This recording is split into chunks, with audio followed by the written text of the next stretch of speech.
3 semanas se passaram desde o maior ataque das forças ucranianas em território russo durante esta guerra. Nesse período, os ucranianos não apenas mantiveram o território conquistado, como também expandiram o escopo de suas operações. Assim, as previsões sobre a curta duração da incursão, que também marca o primeiro ataque de um Estado estrangeiro ao território da Rússia desde a Segunda Guerra Mundial, não se confirmaram. A extensão exata do território controlado permanece incerta, mas o comando ucraniano estima em cerca de 1.200 km², abrangendo 93 assentamentos, incluindo a cidade de Sudzha. Isso equivale a quase o território ucraniano capturado pelos russos desde o início deste ano. Desde nosso último relatório, os ucranianos assumiram o controle total de Sudzha e expandiram seu ataque para o leste, incluindo localidades como Guyevo e Bork. Mais ao norte, as forças armadas da Ucrânia também tomaram o controle de Martinovka, Malaya Loknia e da vila de Pogrebsk, enquanto enfrentam contra-ataques russos. O eixo central da incursão em direção a Ligov também marca o ponto mais ao norte da operação ucraniana, segundo o Instituto para o Estudo da Guerra. Movendo-se para o oeste, as forças armadas ucranianas também devem estar nos arredores de Korenevo. Znagost e Viktorovka também podem estar sob controle ucraniano. Também merecem destaque os ataques ucranianos a pontes sobre o rio Sen. O objetivo provável é isolar as forças russas remanescentes do outro lado do rio. Mísseis HIMARS e bombas GBU-39 dos Estados Unidos, juntamente com bombas guiadas ACM francesas, foram utilizados para destruí-las. No relatório anterior, afirmamos erroneamente que os ucranianos não poderiam usar mísseis americanos em sua operação.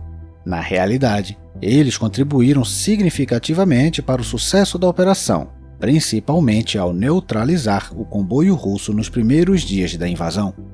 Washington permite o uso de armas americanas, desde que utilizadas a partir da Ucrânia e tenham como alvo áreas de fronteira.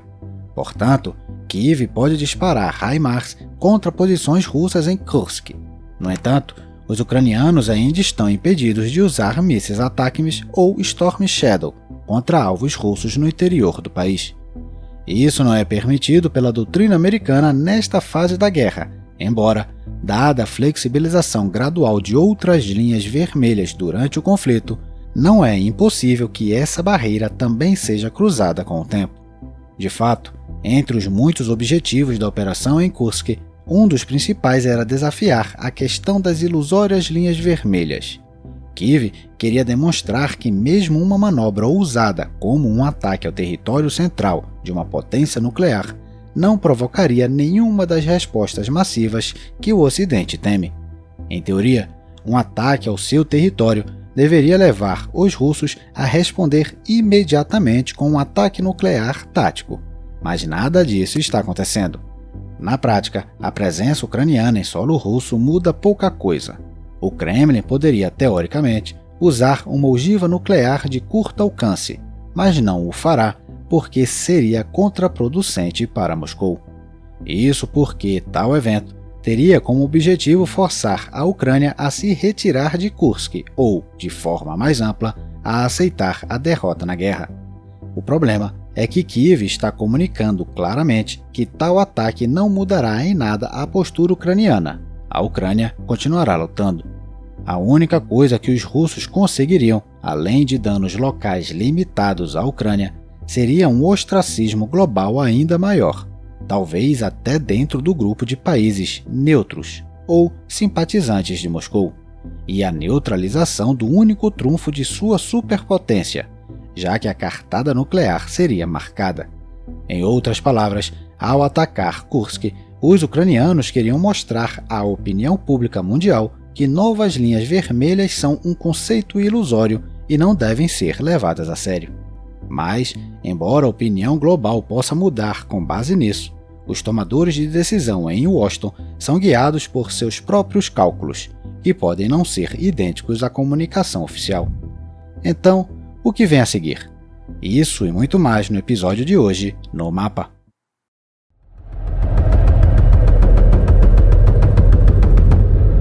Não esqueça de curtir e se inscrever no canal. As formas de apoio encontram-se na descrição. O que esperar em Kursk? Estabilização, entrincheiramento e consolidação de posições. Expandir a cabeça de ponte, especialmente para o norte, será difícil e, novamente, não está claro se valerá a pena no quadro geral da guerra. As forças ucranianas ainda estão relativamente dispersas ao longo de toda a frente e os níveis de efetivo permanecem inadequados. Território capturado adicional, por sua vez, requer mais tropas para protegê-lo. Até porque os russos estão enviando reforços para Kursk de frentes menos prioritárias. O Instituto para o Estudo da Guerra cita Robotny, Siversky e o norte de Kharkiv, entre outras. No entanto, as forças russas continuam mantendo um alto nível de engajamento nos principais eixos de Pokrovsk e Torezk, os quais falaremos em breve.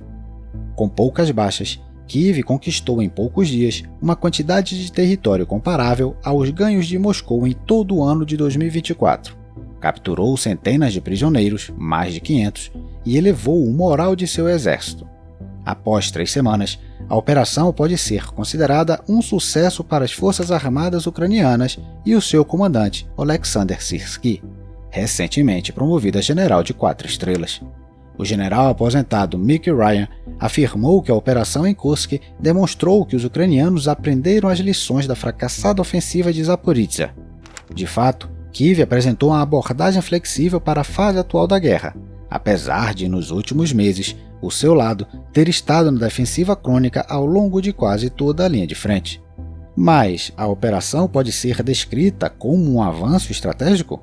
Provavelmente não, já que os objetivos e os problemas de ambos os lados permanecem os mesmos. Os russos ainda estão avançando em direção a Pokrovsk e Torezk, e a perda de uma parte significativa de seu território não mudará isso. O Kremlin está acostumando a população à ideia de que essa situação da ocupação pode durar um tempo, porque a ação ofensiva na Ucrânia é mais importante. Dito isto, vamos passar para a Ucrânia. No norte, os russos mantêm uma posição ao norte de Kharkiv, sem mudanças territoriais significativas. Há combates limitados em torno de Libok e Liptsi. A falta de mudança também se aplica à linha Kupiansk e Svatov-Kremina. Alguns combates ocorreram perto de Sinkivka, Petropavlivka e Makivka, entre outros. Também não houve mudança na abordagem de Chasivyar nas últimas 3 semanas, de onde algumas unidades deveriam ser enviadas para a região de Kursk. Mais adiante, no entanto, a situação está ficando mais séria. Na direção de Torezk, os ucranianos se retiraram da vila de Pivnish, o que significa que os russos já estão nos arredores da cidade. Os russos também reivindicam a ocupação de New York, mas não há confirmação independente sobre isso. A situação perto de Pokrovsk é ainda pior. Os ucranianos estão sendo forçados a uma retirada para evitar perdas devastadoras para seus batalhões. Os russos fizeram avanços significativos para o oeste e sudoeste nas últimas semanas. Zelany e Orlivka caíram, com Novohorodivka e Komishivka na mira. As tropas russas estão a 8 km de Pokrovsk. Os ucranianos ainda têm uma linha de fortificações à frente da cidade, mas se esta também for rompida, toda a operação no Donbás ficará comprometido. O perfil Deep State descreveu o comando ucraniano nesta sessão como desorganizado e caótico. Não houve mudanças em Zaporizhzhia, embora relatos da transferência de algumas tropas daquela parte da frente para Kursk possam dar aos ucranianos a chance de romper as defesas russas. Os ucranianos também alertam para o aumento do poderio militar de Belarus ao longo da fronteira com a Ucrânia. Em 25 de agosto, a inteligência ucraniana relatou que Belarus havia reunido forças significativas na região de Gomel, que faz fronteira com o norte da Ucrânia, incluindo forças especiais, provavelmente Spetsnaz, armas, equipamentos militares e combatentes do antigo grupo Wagner. Os belarussos teriam justificado os movimentos com exercícios militares. No entanto, a Roshan Consulting, que monitora de perto os movimentos de Belarus, acredita que a ameaça de uma nova frente permanece insignificante. Os militares belarussos continuam fracos e qualquer ação ofensiva exigiria mobilização em massa. principalmente porque os ucranianos minaram e fortificaram as vias de acesso ao norte. Entrar na guerra seria um risco enorme para Alexander Lukashenko, que estaria iniciando um conflito sem apoio popular e arriscando a ocorrência de ações militares ou de guerrilha em seu próprio país, incluindo um possível golpe militar. Em outras palavras, os exercícios militares na fronteira são a forma de Lukashenko responder à pressão de Moscou, que exige maior envolvimento de Minsk. No contexto de suas próprias operações ofensivas, a Ucrânia em Kursk e a Rússia em Donbass, ambos os lados estão engajados em uma campanha para infligir danos na retaguarda inimiga. Em 26 de agosto, os russos lançaram um ataque maciço com mísseis contra a Ucrânia, envolvendo mais de 100 mísseis e 100 drones, tornando-se um dos maiores ataques aéreos da guerra.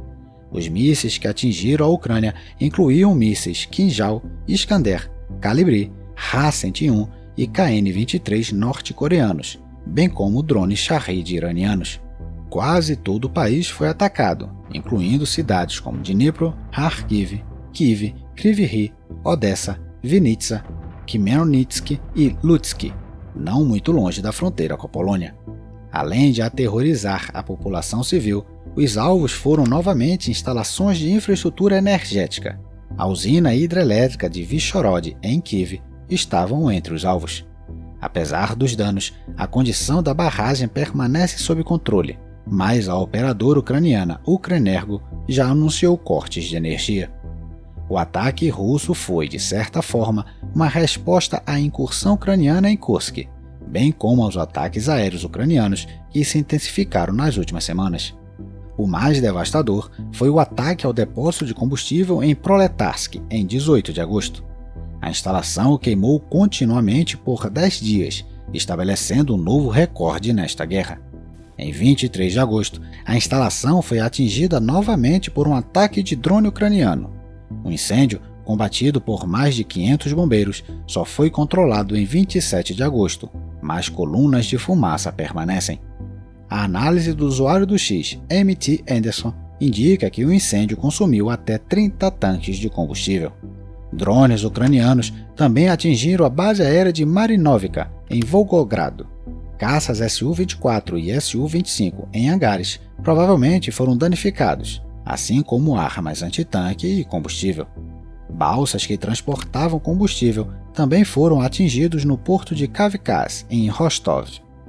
No entanto, nenhum desses ataques causou tanto rebuliço na infosfera russa quanto a prisão de Pavel Durov, o fundador do Telegram.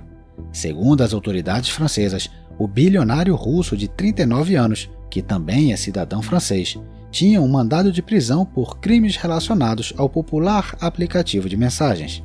A investigação estaria relacionada à falta de moderação e ao uso do Telegram para fins ilegais, e Durov foi acusado de não tomar medidas para conter o uso criminoso de seu aplicativo.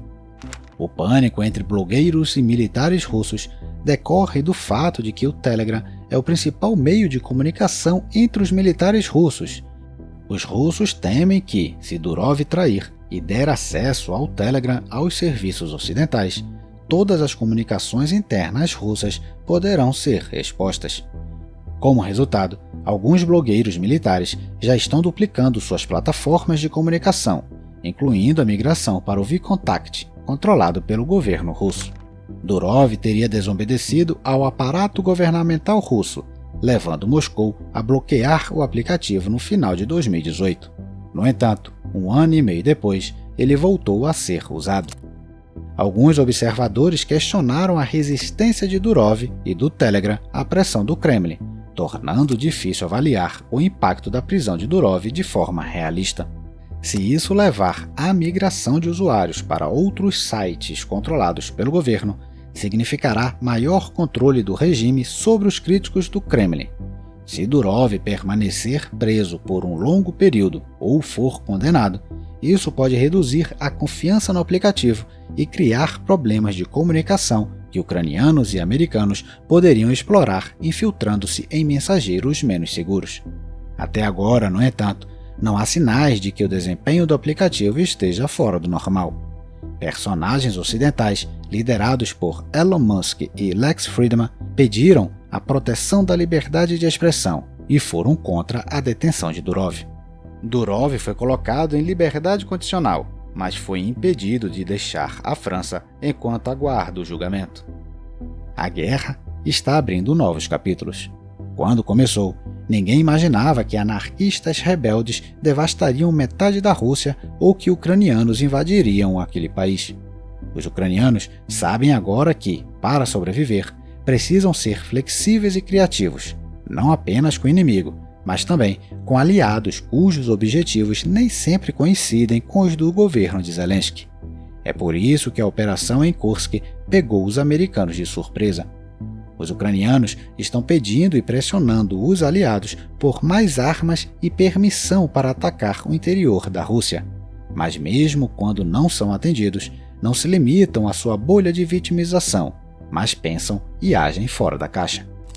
Para expulsar o ocupante da Ucrânia, é necessário criar o máximo de problemas possível para o Estado russo em seu território, disse recentemente o presidente Zelensky. E a operação em Kursk certamente não é o último ato desta peça.